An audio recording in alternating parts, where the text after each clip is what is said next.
Lainnya, Kejaksaan Negeri Aceh Jaya berhasil memulihkan keuangan negara sebesar 2 miliar lebih ke kas daerah Kabupaten Aceh Jaya. Pemulihan tersebut juga merupakan tindak lanjut atas temuan Badan Pemeriksa Keuangan Republik Indonesia pada sejumlah satuan kerja perangkat kabupaten selama periode 2020 hingga 2025. Kejaksaan Negeri Aceh Jaya berhasil memulihkan keuangan negara sebesar Rp2.055.943.000. Dana tersebut telah disetorkan ke kas daerah Kabupaten Aceh Jaya.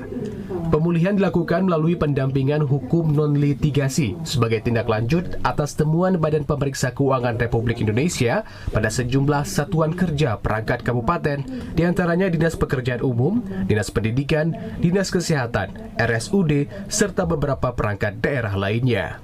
Kepala Kejaksaan Negeri Aceh Jaya, Badri Wasil menyampaikan, berdasarkan laporan hasil pemeriksaan BPK RI, potensi kerugian negara pada sejumlah SKPK di Aceh Jaya mencapai sekitar 3,5 miliar rupiah.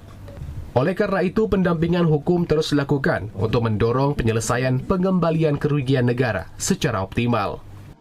Pemulihan keuangan negara tersebut berasal dari temuan BPK RI. Nilai potensi kerugian keuangan negaranya berdasarkan LHP BPK tersebut sebesar 3.500.000.000 rupiah. Pemerintah Kabupaten Aceh Jaya juga mengapresiasi kinerja Kejari setempat dalam mempercepat proses pemulihan keuangan negara. Asisten Pemerintahan Setdakap Aceh Jaya, Muhammad Milsa menilai pendampingan hukum non-litigasi menjadi langkah efektif untuk menyelesaikan temuan hasil pemeriksaan BPK. Hari ini, alhamdulillah, hasil kerjasama dari Kejaksaan Negeri Aceh Jaya, temuan-temuan yang berada di SKPK lingkup pemerintah Kabupaten Aceh Jaya secara perlahan-lahan sudah kembali melalui pemulihan keuangan negara.